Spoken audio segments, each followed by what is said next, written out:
యేసుక్రీస్తు నామంలో మరి యొక్క ఏలుపూరు గ్రామ వాస్తువులకి శుభాది వందనాలు తెలియజేస్తున్నామండి. యేసుక్రీస్తు సువార్త దేవుడు సృష్టికర్త అయిన దేవుడు ఇలా సెలవిస్తున్నాడండి. మీ చింత యావత్తు నా మీద వేయండి అని దేవుడు వాక్యము సెలవిస్తుందండి. కనుక మనుషులుగా ప్రతి ఒక్కరికి భూమి మీద ఉన్న వారికి ఏదో ఒక చింత, ఏదో ఒక బాధ, ఎలాంటి వారికైనా సరే అండి, చిన్న బిడ్డ మొదలుకొని వృద్ధులు అయ్యే వరకు మరి ప్రతి ఒక్కరికి ఏదో ఒక చింత ఉంటుంది.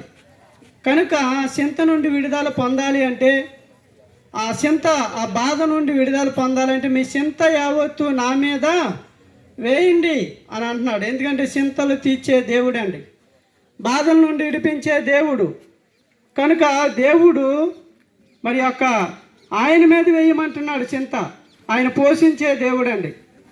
ఆకాశ పక్షులను చూడుడి, అవి విత్తవు, కోయవు, కొట్లలో కూర్చుకొనవు, కానీ దేవుడు వాటిని పోషిస్తున్నాడు. ఎన్నో పక్షులు ఉన్నాయండి, ఏ రోజుకు ఆ రోజే వాటిని దేవుడు పోషిస్తున్నాడు. ఏనాడు కూడా పక్షి సొమ్మసిల్లి ఆహారం లేక చనిపోవటం కానీ, సొమ్మసిల్లి పడిపోవటం కానీ ఏ జంతువుకి దేవుడు మరి పొత్తు పెట్టలేదండి. దేవుడు వాటిని పోషిస్తున్నాడు. పరలోక తండ్రి వాటిని పోషించుతున్నాడు. కనుక వాటికంటే మీరు శ్రేష్ఠులు అన్నాడు. ఎందుకంటే మనం శ్రేష్ఠులుగా దేవుడు చేశాడు. దేవుడు మనకి మరి ఎంతో సౌకర్యాన్ని ఇచ్చాడు. మనం 6 నెలలు సంవత్సరానికి అవసరమైతే మరి నిలవ పెట్టుకునే మరి కొట్లలో నిలవ పెట్టుకునే కృపను దేవుడు ఇచ్చాడు. అన్నీ కూడా సమృద్ధిగా ఇచ్చాడు. కనుక దేవుడు అయినప్పటికీ మనుషులకి చింత. కనుక ఏ చింత అయినా సరే ఆయన మీద వేస్తే కనుక ఆ చింత నుండి విడిపిస్తాడండి. చింతలు ఎందుకు వస్తాయి మానవులకి అని అంటే, దేవుడు ఏమన్నాడంటే, వాక్యం ఎలా సెలవిస్తుంది, ధనాపేక్ష లేని వారై మీకు కలిగిన వాటిని బట్టి తృప్తి కలిగి ఉండమన్నాడు. కనుక దేవుడు మానవుడికి ఏది అవసరమో అది ఇచ్చాడు. కానీ కారణం ఏంటంటే, చింతలు మనుషులకి ఎక్కువ అవటానికి కారణం ఏంటంటే, దేవుడు ఇచ్చిన దాన్ని బట్టి సంతృప్తి లేకపోవటం వల్ల. దేవుడు ధనాపేక్ష లేని వారే మీకు కలిగిన వాటిని బట్టి తృప్తి కలిగి ఉండమన్నాడు. మానవుడికి తృప్తి లేదండి. మానవుడికి ఎంత ఇస్తే తృప్తి ఉంటుంది, ఎంత ఇచ్చినా తృప్తి ఉండదండి. కనుక దేవుడు మానవుడికి ఎంతవరకు కావాలో అంతవరకు దేవుడు ఇచ్చాడు.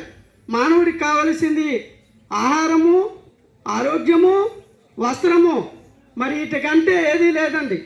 ఎంత సంపాదించినా ఈ లోకంలో విడిచిపెట్టి వెళ్ళిపోవాల్సిందే.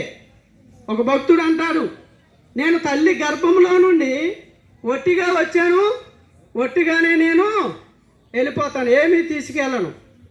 కనుక మనం ఈ లోకంలో ఏం సంపాదించినా పూచిక పుల్ల కూడా ఏది మనతో రాదండి. యేసుక్రీస్తుని కలిగి ఉంటే ఈ లోకంలో మరి మనకు కలిగిన దాన్ని బట్టి తృప్తిగా ఉంటాం. దేవుడు గొప్ప నెమ్మదిని ఇస్తాడు. అంతేకాదు యుగ యుగాలు మన ఆత్మ పరలోకంలో ఉంటుందండి. యేసుక్రీస్తు కలిగి ఉంటే ఎంతో ఆనందం. ఏమున్నా ఒక భక్తుడు అంటారు కదా, ఆకాశమందు నీ ఉండగా లోకంలోనిది నాకేది అక్కర్లేదు అన్నాడండి. అంటే అంత గొప్ప దేవుడు అండి యేసుక్రీస్తు. ఈయన కలిగి ఉంటే కనుక ఈ లోకంలో దేన్ని బట్టి మనం చింతపడం. మేము అలాంటి వారమే. ఒకప్పుడు ఈ లోకం గురించి ఆలోచించి ఈ లోకంలో ఉన్న దాన్ని బట్టి తృప్తి లేక తిరిగే వాళ్ళం. యేసుక్రీస్తుని కలిగాక ఎంతో తృప్తి కలిగి ఉన్నాం, ఆనందాన్ని కలిగి ఉన్నాం. మేమకంటూ ఒక నివాస స్థలం పరలోకంలో ఉంది. యుగ యుగాలు దేవునితో ఉంటాం. ఇది ఇక్కడ కొంతకాలమే, 70 సంవత్సరాలు, అధిక బలం ఉంటే 80 సంవత్సరాలు. కనుక ఈ జీవితం కొంతకాలమే. యేసుక్రీస్తునందు విశ్వాసం ఉంచండి, ఈ లోకంలో నెమ్మది కలిగి ఉంటాం. పరలోకంలో మన ఆత్మ యుగ యుగాలు దేవునితో ఉంటుంది. అట్టి కృప, అట్టి రక్షణ దేవుడు మీకు అనుగ్రహించును గాక. ఆమేన్. తండ్రి నాయన యేసయ్యా, గొప్ప దేవుడా, సత్యమంతుడా, ఈశ్వరమంతుడా, నిక్షమ సమాధానకర్తమైన మా తండ్రి మా దేవ రాజా, ఇదిగో మరి ఒకసారి నా ప్రభ ఈ ఏలుపురని గ్రామం నా ప్రభ మీరు ప్రేమించిన తండ్రి నాయనకి సువార్త ప్రకటిస్తానికి ఇచ్చిన అవకాశాన్ని బట్టి మీకు వందనాలు, స్తుతులు, స్తోత్రం అయ్యా. ఇంక ఈ ప్రాంత బిడ్డలకు నా ప్రభ ఏ మాట అవసరమై ఉన్నాయి నీ దోషులు నిలబెట్టుకున్న ప్రభ మీరు మాట్లాడి ఉన్నారు ప్రభ. అవును తండ్రి, ఈ లోకంలో నా ప్రభ ఎంత సంపాదించిన వ్యర్థమని నా ప్రభ నాయన మీరు మాట్లాడి ఉన్నారు. అవును తండ్రి, ఈ లోక ప్రజలు నా ప్రభ నా తండ్రి ధనార్భేష్టానికి నా ప్రభ అలవాటు పడిపోయిన ప్రభ నాయన నా తండ్రి ఆ ధనం అంటే ఏమిటి అన్నది నాయన తండ్రి అర్థం తెలుసుకోలేని ఒక రీతిలో నా ప్రభ బిడ్డలు జీవిస్తున్నారు ప్రభ నాయన. అలా జీవించిన బిడ్డలకు నా ప్రభ నా తండ్రి నీ మాటలు అందించాలని నా ప్రభ నాయన మరి ఎంతగా నా తండ్రి నాయన మీరు ఈ యొక్క సువార్త ప్రకటిస్తున్నారు. మీకు వందనాలు, స్తుతులు, స్తోత్రాలు ప్రభ. ఈ మాటల మీద నా ప్రభ నాయన ఈ ప్రాంత ప్రజలు ఎవరైతే నా ప్రభ మనసు పెట్టుకున్న ప్రభ నాయన ఆలపెట్టి అంగీకరించి ఉన్నారు ప్రభ మాకైతే తెలియదు ప్రభ. అంతరంగాలు ఎరుగున్న దేవాది దేవుడు నువ్వై ఉన్నావు ప్రభ నా తండ్రి నాయన. అటువంటి నా తండ్రి ఆత్మల అటువంటి జీవితాలు నా ప్రభ ఒక్కసారి నా ప్రభ నీ నామం పట్ల జీవితాలు సరిచేస్తున్న ప్రభలు గొప్ప దేవుడు, శక్తిమంతుడు, ఐశ్వర్యవంతుడు, నిక్షమ సమాధానకర్తమైన తండ్రి నా ప్రభ నాయన ఉన్నావని నా ప్రభ వాళ్ళ సమస్యలను పెట్టి నా ప్రభలు విడుదల ఇస్తావని నా ప్రభ అటువంటి భాగ్యం నా ప్రభ నా తండ్రి అందరి బిడ్డలని నా తండ్రి నాయన ఆ కృప మీరు దయచేసి నా ప్రభ నడిపించుకున్న నా ప్రభ నాయన తండ్రి ఇంక నీ రక్షణ ఆనందం నా తండ్రి బిడ్డలు పొందుకుంటాను కృప చూపించి సహాయం చేయమని చేస్తున్నాం. నాకు బతిమాలు వేడుకుని సున్నాం తండ్రి. ఆమేన్.